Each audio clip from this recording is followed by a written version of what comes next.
Paper Room, we missed you. Yay, we're back. We back. It's been like 3 months, I feel like. It's been a long time. It's been longer than that, right? No? Yeah, like beginning of summer, something like that. But we're in episode 28, including some of the uncomfortable episodes that have been thrown in there. Hopefully you guys have been blessed by those with Megan, our young adult intern, leading out in those conversations. But the original crew is back. Got Pastor Nick, got Isha McGee, who I also, on my phone, I have you as Isha McGetta. Nice. I mean, right. Yeah. And myself here. So it's going to be a fun time. And I want to remind you of why we do what we do. Young adults are in a very crucial time in your life. You're figuring out what you're doing. You're starting school again this semester. You're praying that your third year of college you're still in the right degree plan. And I'm praying that you are as well. Then you're also figuring out, like, who am I going to date? Who am I going to marry? Just major decisions happen during this decade. So our hope is to maybe help you make those decisions, but also more importantly, help you continue to follow Jesus in those moments as well. So we want to talk about just anything theological and practical when it comes to faithfully following Christ.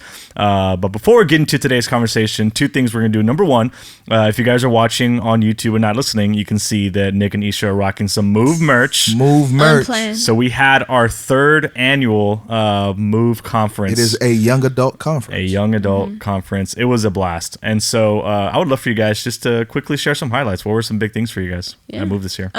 Well, for one, for those of you that maybe didn't get to come or you're not from here, so it wasn't possible, but the first 2 years of Move was in the same spot, so our main worship center. And this year we moved it to our new student complex. Thankfully we had the permission to do that, but it was like a, very new space too, newly renovated and everything like that. So, a lot of people made comments that it felt new, it felt fresh, it felt like, we could experience God in a whole new way. Of course you can do that anywhere, but just the new environment felt really nice. And then also I just felt like a huge takeaway from Move that I've just been hearing from our young adults also is the movement of holiness, like coming out of that conference. Like it really felt like, man, whatever happened there, like it's not fading, like it's actually growing with at least our core people, like the core people that went in hungry and that came out having experienced something new, that we're now like, man, what are we gonna do with what we just heard? Even if the burden or responsibility falls like on us, that we heard what we heard at that conference. Luke Lefevre was like one of the greatest speakers, that weekend. And so I just really feel like our group is really walking into, man, what does it look like for us to really live holy, for us to be set apart everywhere we go. So that's good. Really normally each year with the topic of Move, we think through topics of what we want content to be, and it's normally like moving with blank, like moving through the Bible or moving in culture or moving whatever. And just as we're considering who would come down to share this year, Luke came to mind, and his really message from God that he feels is a topic of holiness for this generation. That was great. And so moving in holiness kind of became the key theme, and man, I thought that was huge. That was great. What about for you?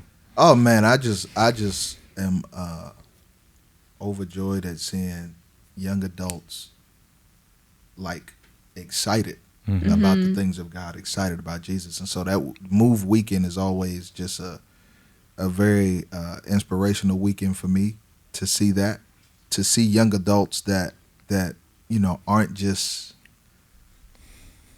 getting up for hype. Like, like it, the Move conference is in my opinion, and I'm biased, but it is a very substantive conference. Right. Like, it goes beyond hype and just to hang out, it really plants some deep seeds of the gospel that weekend. And so I just enjoy, I only got to come to one day. But I just enjoyed that. Another thing I enjoyed was seeing our entire church rally around. And when I say our entire church, I mean people from every stage of life just rally around our young adults to come and serve that weekend. So That was really cool. I love it. One of the things that was a highlight for me was the breakout sessions. Every year we've kind of added a few more things. I guess 2 highlights. Breakout sessions was cool. I just heard good response from those, that people love just like the practicality of that. Yeah, I wish I was. And secondly, one of the visions this year was like young adults to hear from young adults. And so we had, I think, like 7 young adults kind of share that quickly. Was so cool. Yeah, like it was a quick 5-minute go up, share a piece.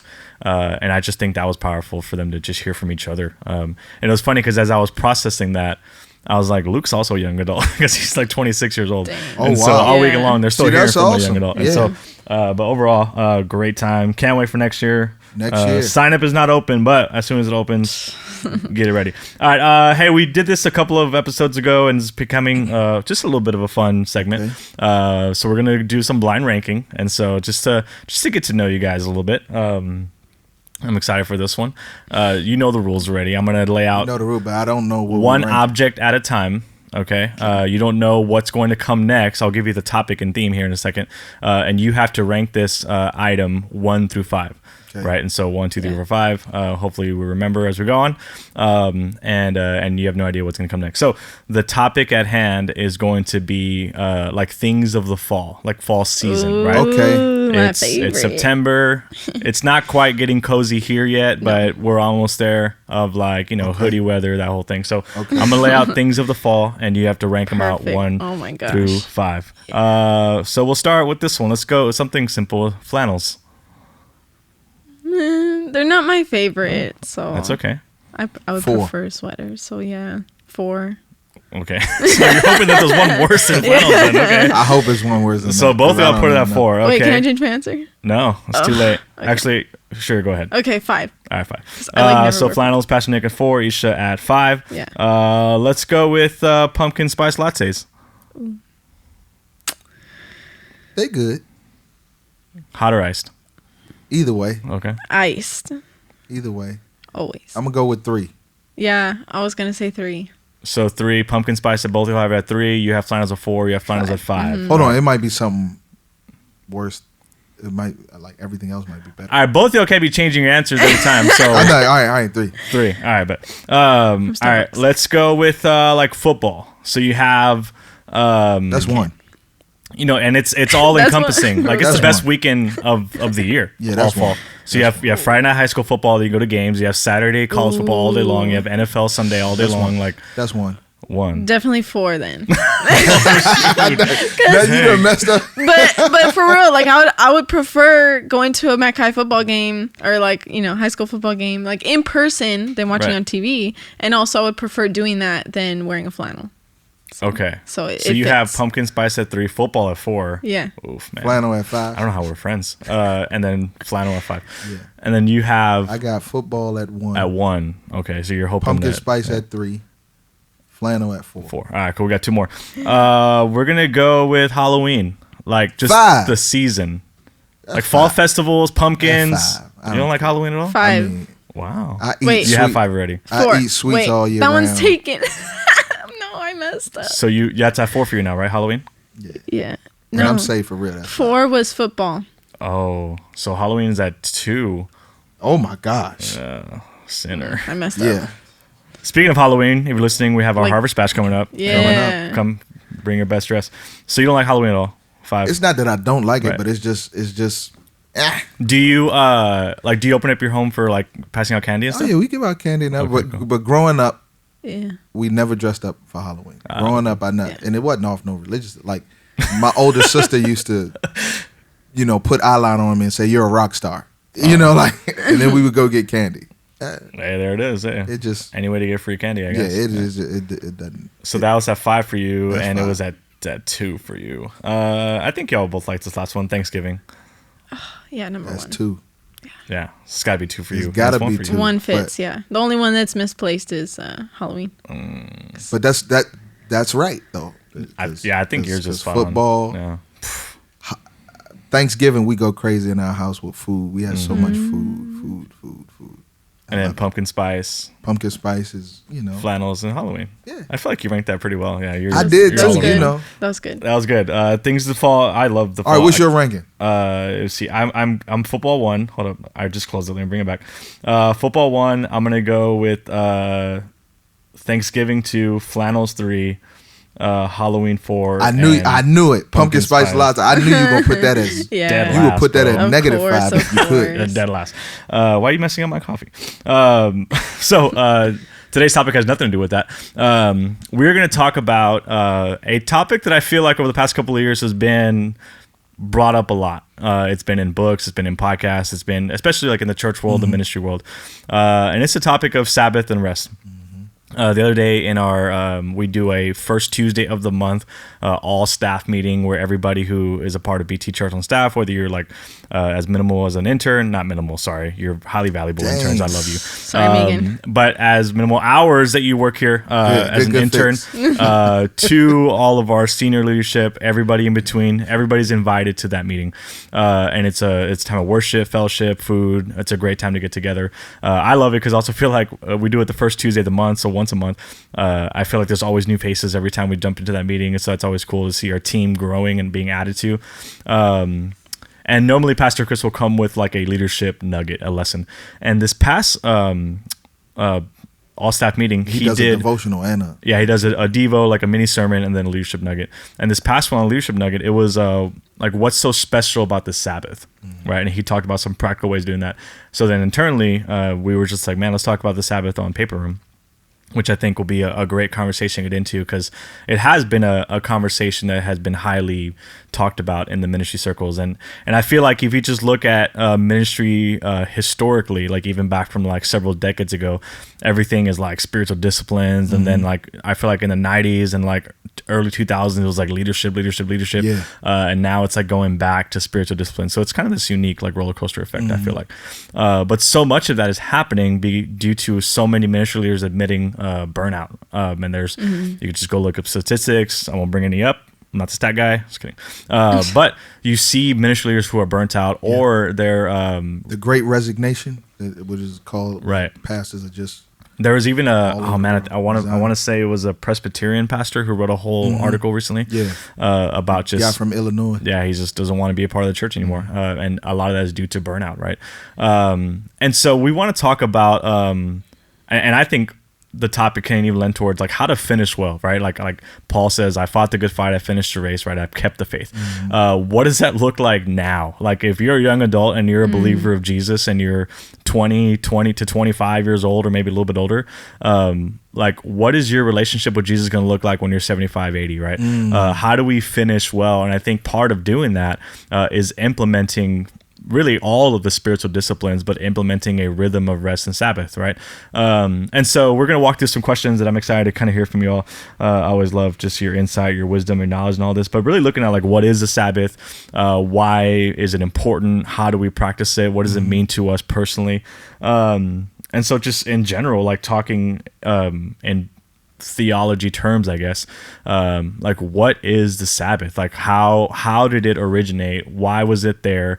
And even the Bible talks about the Sabbath being holy. Like, well, what does that even mean as far as a day of the week being holy? So just, initial thoughts. What is the Sabbath and why is it holy? Yeah, well, in the scripture, God, he creates everything in 6 days, and then it says on the seventh day, he rested.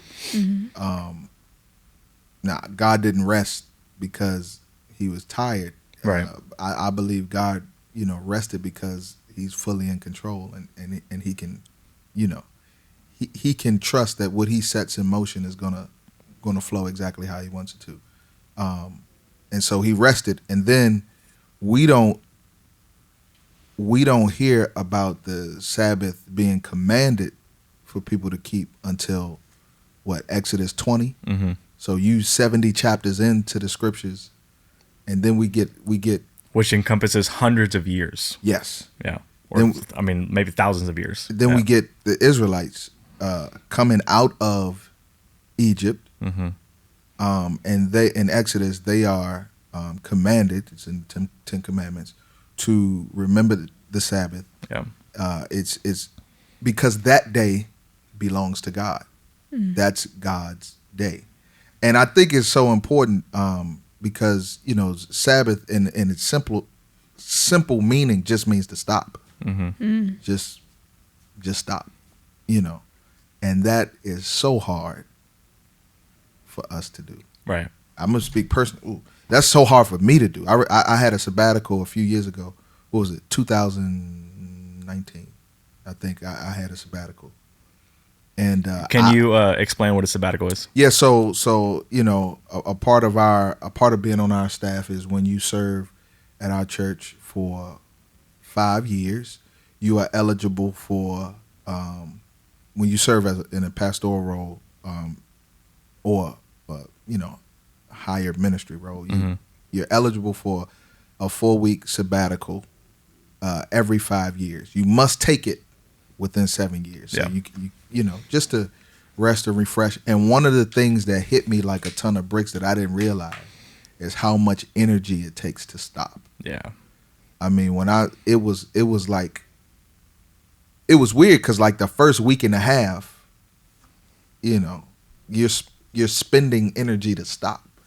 And then when you stop, then, you know, then you start thinking, now I got to go back. Right, and by the time you get to that moment where like, okay, I feel like I'm stopped, it's like, I got to go back to work next exactly, week. yeah. So that's when it hit me that, you know, there's something to this. You know, it really takes a lot to stop. And God tells us that, you know what,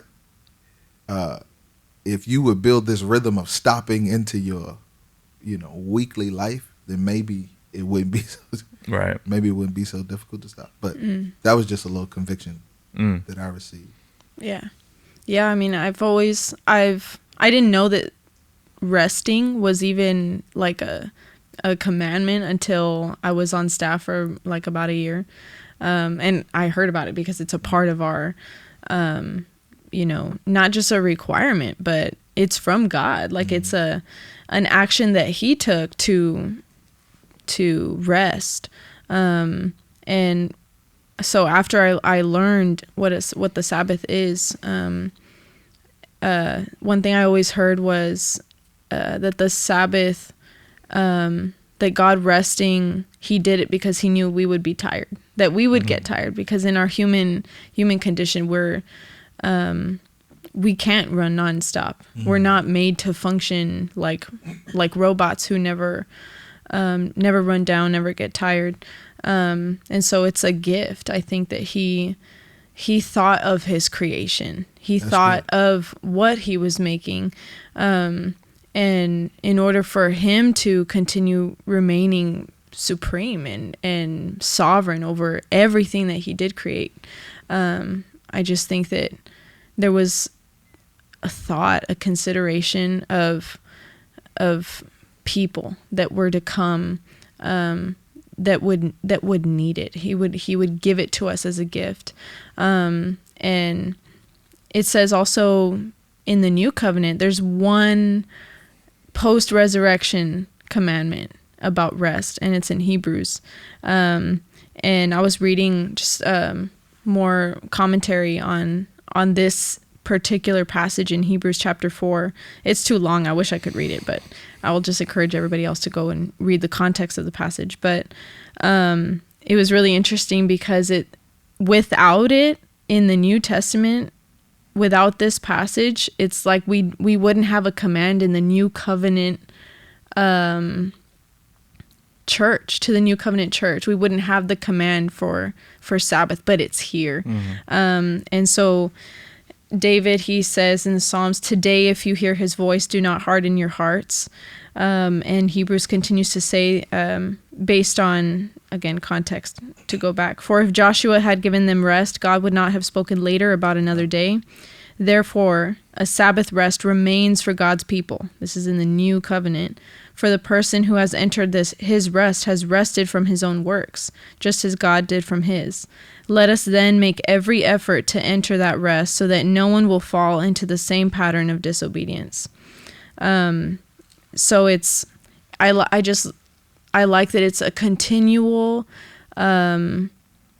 commandment because he cares, and not because we Of course, we're incapable, but I don't think that he looked at us as we're incapable. He looked at us as, this is going to be good for you, for you to rest from your work. Yeah. It's like a parent that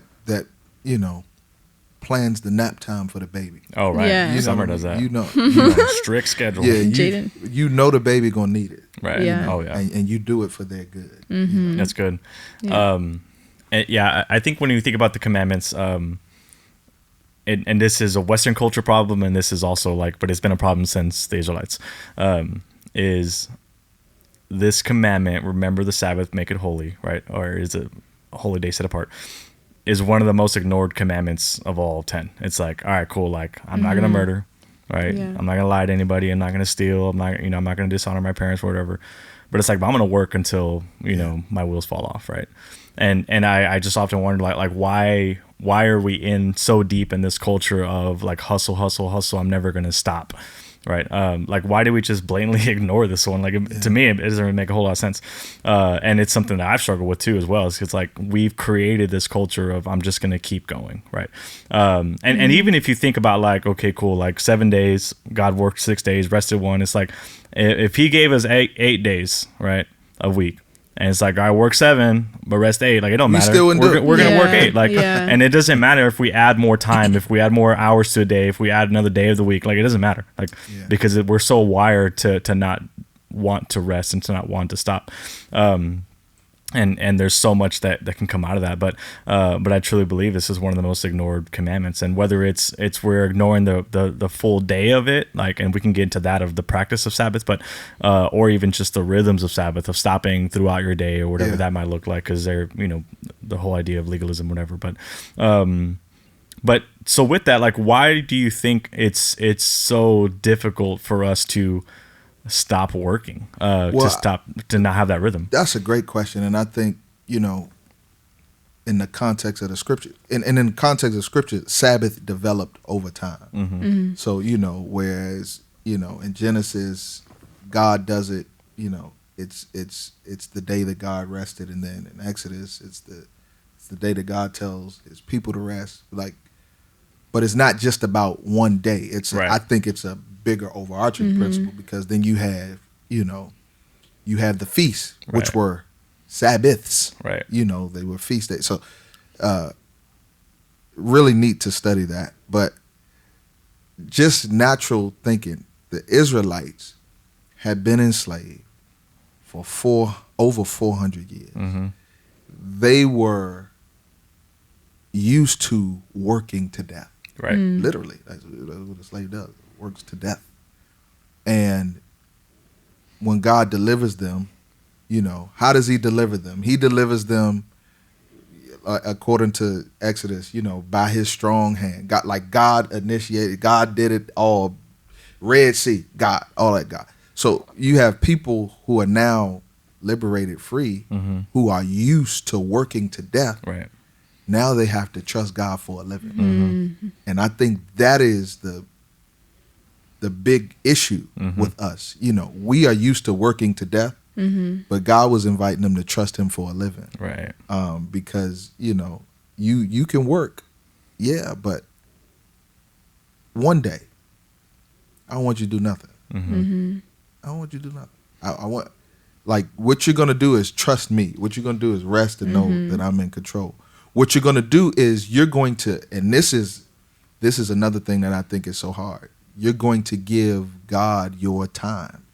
I know for me, a lot of times, I feel like my time is mine. You know what I mean? It's my time to watch football. It's my time to make some music. It's my time to take a nap. It's my time to do whatever I want.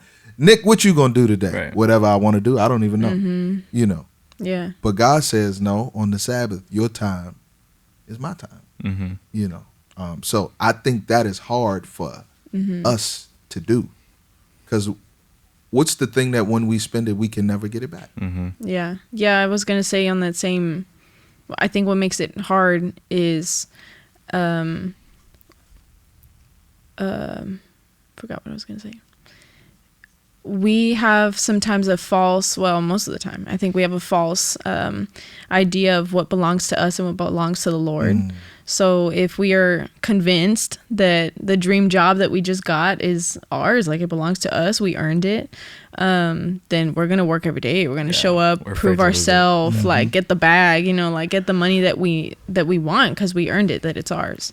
And I think also if we're convinced that the vehicle that we have is ours, and we have a bill that's ours, it's owed to us, it's in our name, then we're gonna work and produce and do what we can to take care of what's ours. I think that's just always like, man, this is ours. This is my responsibility. These things are in my possession. I have a burden to carry. Like I have a family to take care of, or I have, my parents, like I help them out. That's like whatever kind of heavy things that we think really belong to us and not to the Lord, then falls on us to work, to produce, to keep going. When really everything belongs to him. And so I like that you said a lot of it is about trust. Are we really going to trust that those days, okay, I did the work. Now God is going to take care of the next 6 days. Am I really going to trust that if I give him this one day, that the next 6 days are going to be provided for me and that everything's going to go according to plan, because I'm giving up everything, because it's not my time. It's not my job. Everything's been given, and that shouldn't from him. That shouldn't burden us to have to do that. Right, Oftentimes we think it. I mean, I think of Mark's gospel when Jesus is healing on the Sabbath, doing good on the Sabbath. His disciples are walking through the field, pulling grain on the Sabbath, and Jesus is like, hey, this Sabbath is not just some killjoy. Like it shouldn't be a killjoy. And we'll get to that a little bit on the practice of Sabbath. But that's good. And so just kind of hearing what you are saying, I feel like one of the struggles of Sabbath is control and I think comparison, right? So we have an issue of control, so we want to do everything. We don't want to lose our job. Like if we work so hard at something and we feel like we don't continue to work hard, then we might lose it, right? And then I think we compare. Like we look at what other people are doing and where they are in the journey, and if I don't work hard enough, I'm never going to get to that point type of thing as well. And to go with another C, contemplation. Yeah. We're afraid to stop to think. We're afraid to stop to think and reflect, and that's a huge part of the creation of the Sabbath. It wasn't just that God rested; it's God rested and delighted. Like let me enjoy the work that I just did, right? And so how often do we just stop and to contemplate the work that we've been done and the work that God is doing in and through us? And when we don't reflect, then we just keep going forward. And another thing, when we deal with the development of the Sabbath, we see it in Exodus 20. Remember the Sabbath, keep the Sabbath, keep the day is holy, all of that. But then when we see it again in Deuteronomy, where we, getting the law again, it adds that contemplation piece. It adds that remembering piece to it. Like, remember that you were once slaves in Egypt, right? But God has brought you out. Yeah, and so we talked about that a little bit last night with young adults. We did Exodus 16. They're in the wilderness and they're complaining because they don't have anything to eat, right? And I love the fact that in their complaint, God provides for them anyway. But he says, made it rain, like gather something every day, but on the sixth day, gather twice as much. And he doesn't explain why. It's almost like there's a subtle understanding of what the Sabbath is. Like you're good and I'm going to provide for you. And if I need to provide for you 2 days, I'm going to do that as well. And so, but going back to the feeling of control, we feel like it's really a lack of trust in who God is, that he's going to provide for us for the next day. So then we just want to go after it ourselves and do it ourselves. But I love what you brought up with Hebrews, because you said make every effort, right? Sabbath is such an effort practice. We trust that Jesus is going to save us for all of eternity, but we don't trust him for tomorrow. And it's such a weird thing to contemplate. But there's a reality that when it comes to salvation, Jesus did all that. But now we have a role to play. So when it comes to the just spiritual disciplines as a whole and sanctification, we need to be active in this, right? And so make every effort. I think one of the difficult things about the Sabbath is when I think of Sabbath, the thing that comes to my mind is like peace. And I don't think I would have thought this when I was 20, but now that I'm in my 30s, I'm like, this is so nice, right? And if you don't think that, you'll get there, I promise you. And so, but it seems really peaceful. So the practice of Sabbath seems very peaceful, right? Like this idea of, oh, like I can just not do anything. I can rest. I can stop from working. I have a gigantic task list that I'd love to get done, but I'm not going to worry about that right now. So it sounds very peaceful. But I think one of the hard things is not so much the practice of Sabbath, but the preparation of Sabbath. That's right? good. And we need to make every effort to prepare for the Sabbath. Why? Because Sabbath is a holy day. And when it comes to our holiness, we need to make every effort in pursuing Jesus for that way we can be continually molded into the image of Christ, right? And so there's a huge effort on our part. I went to this retreat a couple of weeks ago, and they had these like table talks around lunches and where every mealtime, breakfast, lunch, and dinner. And so you choose a mentor to go sit at their table.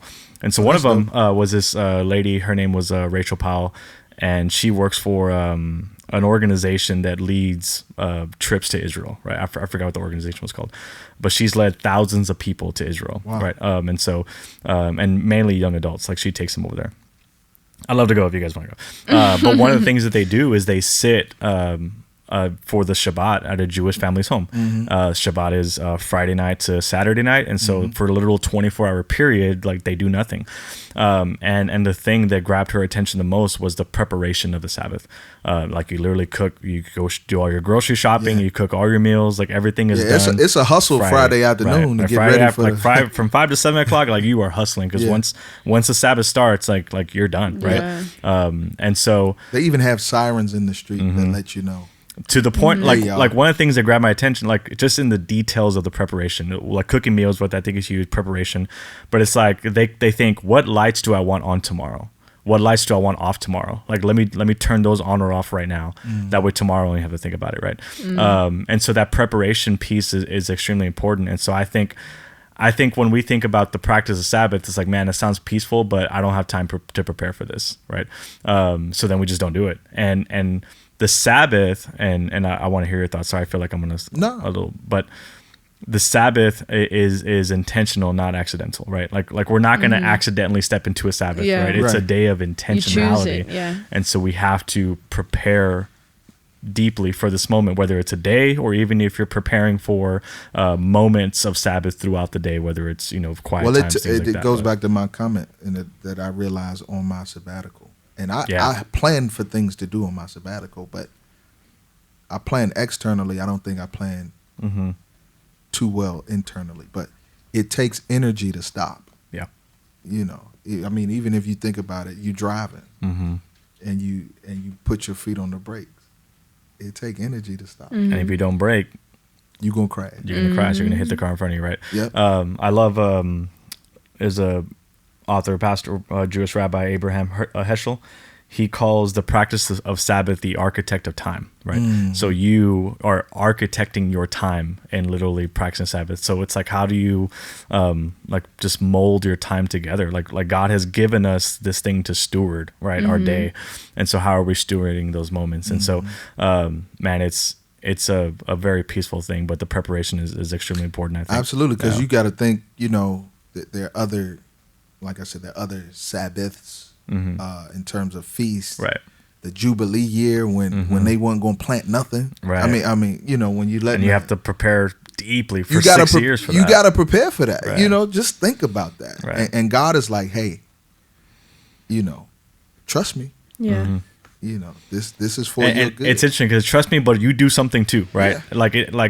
It's not this casual of like, all right, like God, I think you're gonna show up tomorrow. Like, so I'm not gonna do nothing. We're like, no, you still prepared today for tomorrow too. Yeah. And I was telling Isha before we started recording, that Andy Krauss talks about that every 7 years he takes a Sabbath year, and he's like, and one, I trust God provide, but for 6 years I am saving enough money for me to live for a year, right? That's to where crazy. I can just stop working. Yeah. And I'm like, man, that sounds amazing, right? I don't know if that's a reality.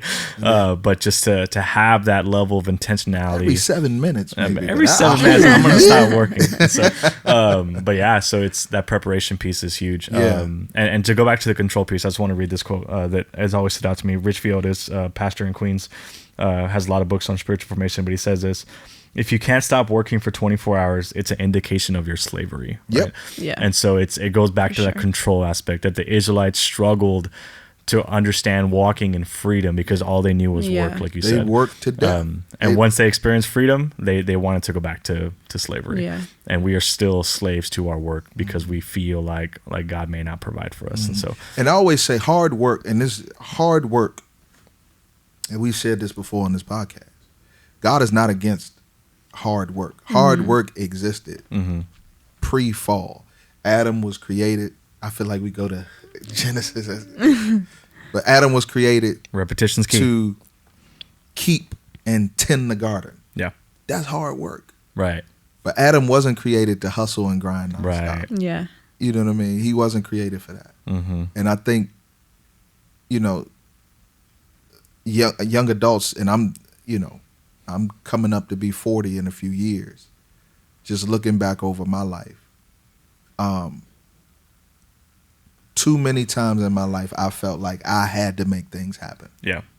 I have to do that. Like, I felt like I have to do that. And now looking back, I did not have to. Right. Yeah. You know what I mean? Yeah. I had to trust God. I that's what I needed to do. You know? Yeah. That's good. I want to get into like now just like the practice of Sabbath. Actually, hold on, let's pause. I want to do one more thing. I saw a meme the other day, and it said Gen Z works for 20 minutes, time to Sabbath. Oh yeah. So I sent it to our intern, so that was funny. So like just the general thoughts and question, like, do you think that our generation, because the other side of Sabbath and Sabbath is like, okay, I'm a Sabbath for 6 days and work for 1 day. Yeah, and that ain't what God said. And that's not what God said, right? Like there's more days of work than days of rest. Yeah. But so we can get really deep into the Sabbath that we also forget, like we're also called to do some work. And so, like, do you think that due to a lot of this conversation of the Sabbath that maybe has recently kind of come up, that it's causing our generation to become more lazy? I will say this, and not that Gen Z is lazy. But this just me. Yeah. Part of me wants to say yes. Part of me wants to say yes. But I think that can get, like, that can close the door to effective conversation. Yeah. So I don't just want to say lazy. Because I think life is different now to where certain muscles aren't exercised enough. Oh, yeah. Case in point, I remember growing up at the library, we still had the Dewey Decimal System in the library. Some of y'all don't know what that is. I have no idea what that is. Yeah. I don't know what that is. That's when you wanted a book in the Aging library. yourself. Yeah. When you wanted a book in the library, right? You went to the librarian. She gave you a little card. You had the Dewey Decimal System, and then you had to go and Make every effort to find make it. every effort to find that book. You know, they just, all right, technology has radically Yeah. accelerated to where I remember in college, I wanted a book. I didn't go to the librarian. Sometimes I didn't even have to go to the library. Like, Right. I would type it into the search.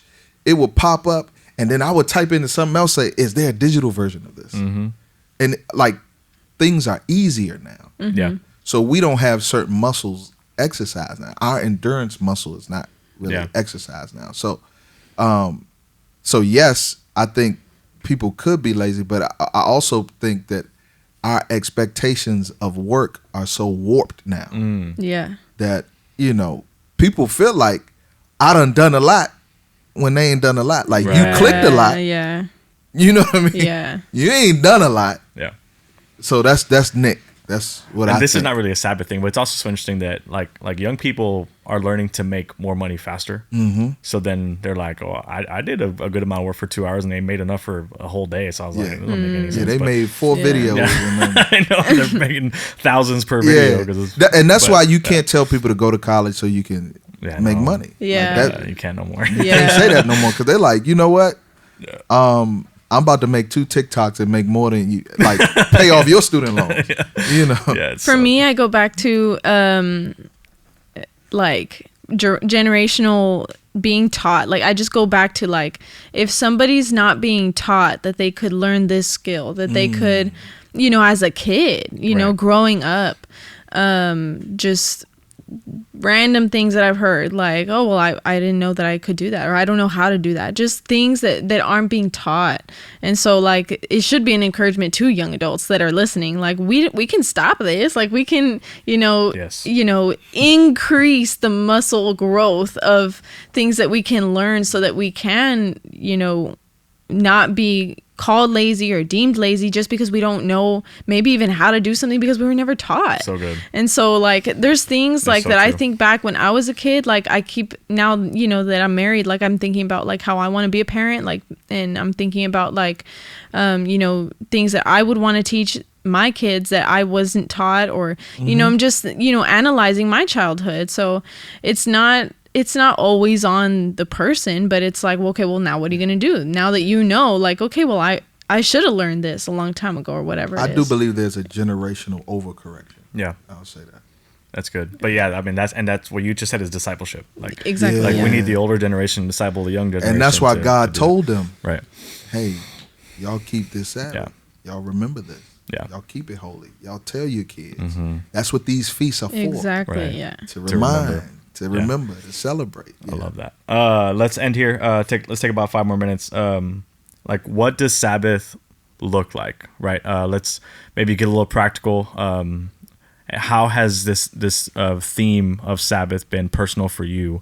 Maybe ways that you've tried it in the past, or ways that you're trying it now, or things that you desire to implement, even at some point of challenging yourself to put this commandment into practice.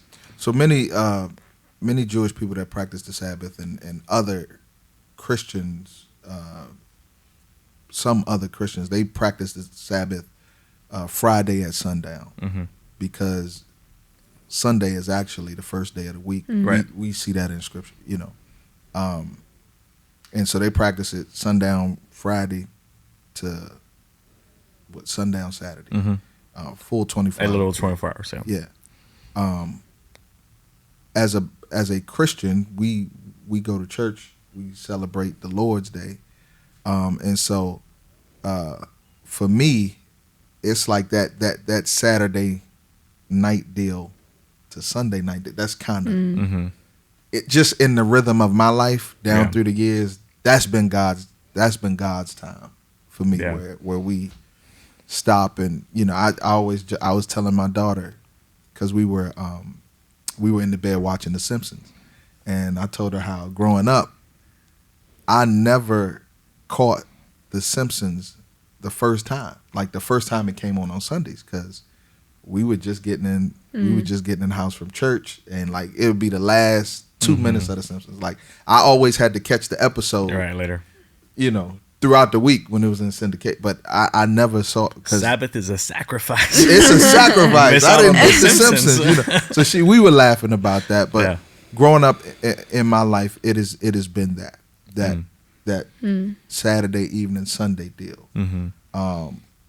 Growing up, my mom the same way. Like, they couldn't iron their clothes on Sundays. Right. They couldn't go to the movies on Sundays. She tells a story how my grandmother locked her out the house because she went to the movies on a Sunday. And she was like, you don't go to the movies on God's day, Right. So that's kind of what it has been in my house. But for my family, I would like to actually be more intentional about that. Yeah. We need to do that. That's good. Yeah, I mean, we have a lot. I don't know why I said we.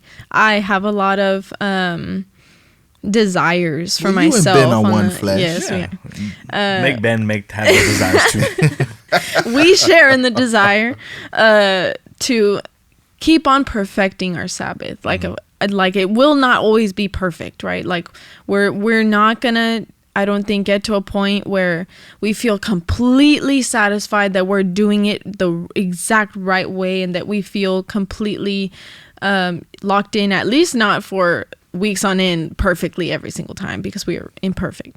But the continual perfecting of the day that we set aside for the Lord.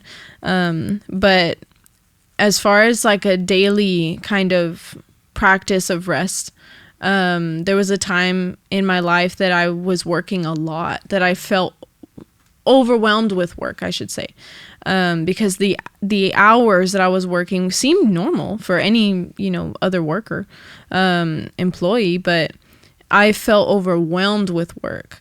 And so working from home, I had the opportunity to rest because I was there, not just to take a nap, but literally I was very intentional to say during my lunch break from this time to this time, I'm gonna go outside and sit outside and just like bask in God's nature, like outside in my backyard. Right. Like I need to step away literally and physically from the work that I have.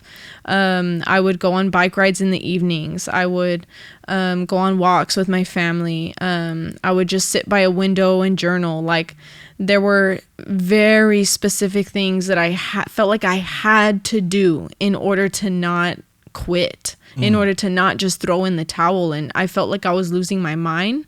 But in those choices, I didn't realize it at the time, but stepping back now, I realized that was me choosing to be with Jesus when I needed him to continue. I needed him to continue. In the morning, I would wake up and pray, because I felt like I couldn't get through the day without him.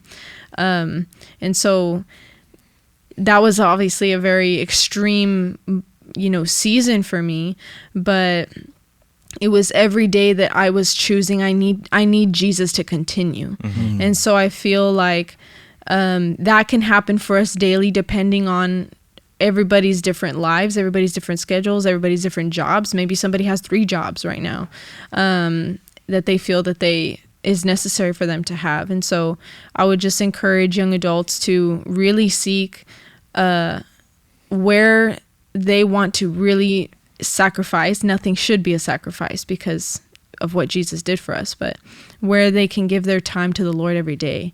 Not just for a quiet time, not just to read, but for the intentionality and mentality to need Jesus, to get more of Jesus, to continue, to keep going, because that to me is what Sabbath has meant, is like, I need this day. God doesn't need me for his kingdom work, but I need the day to be with him, to be full of him so that I can continue. Because if I keep going, I'm gonna burn out, like we've been saying. That's good. Yeah, I feel like the kind of going back to the whole work thing, but it feels like a sign of weakness to want to stop, right? Like you're not strong enough to keep going, and so, but it's not a sign of weakness, right? Like pressing into God is actually a sign of strength.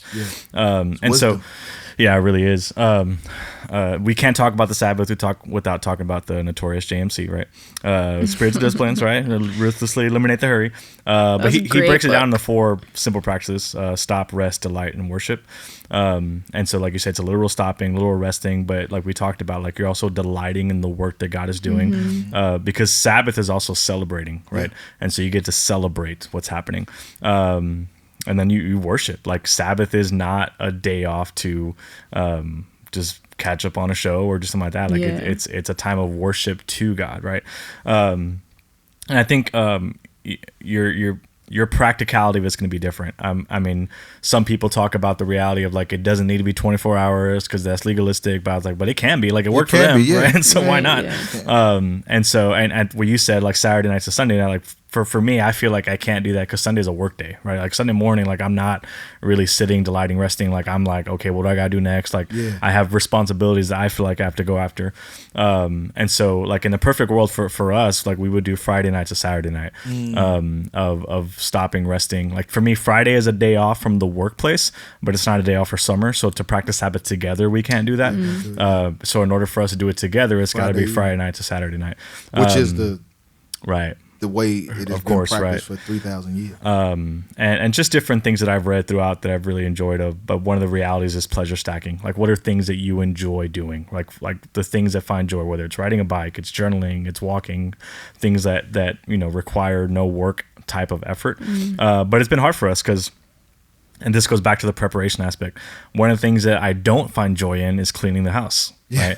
I enjoy a clean home, but I don't enjoy the process of cleaning. Right. So it's, so I get why people hire, people to come do it for you. Right. We ain't got the money for that. But so sometimes if we don't prepare Friday night, and we wake up Saturday morning to dirty floors, to dirty dishes, in my mind, I'm like, we're just going to leave this.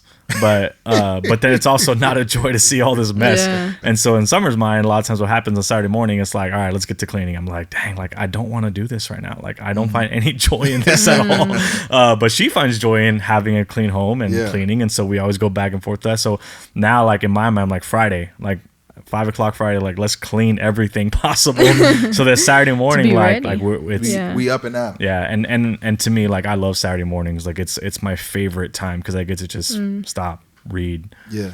You know, for me, it's coffee, it's lo-fi music. Like I'm just gonna, or a lot of times Jonathan Ogden. Thank you so much if you're listening. Yeah. But it's just peaceful, right? And then, you know, Jaden goes for a nap, and then sometimes we go out for a walk. Like just doing those kind of rhythmic things of just like we're not gonna talk about work. We're just gonna just delight in what God is doing in our family. And that's hard for me because work is so enmeshed. I know. Into life. It's tough in ministry, especially if you're a couple in ministry, because then you at one point Summer worked at BT, so then it's like we're working together and we're trying to stop together, and so it was tough. And I love going back to Rachel Powell, and she talked about the Shabbat in the family.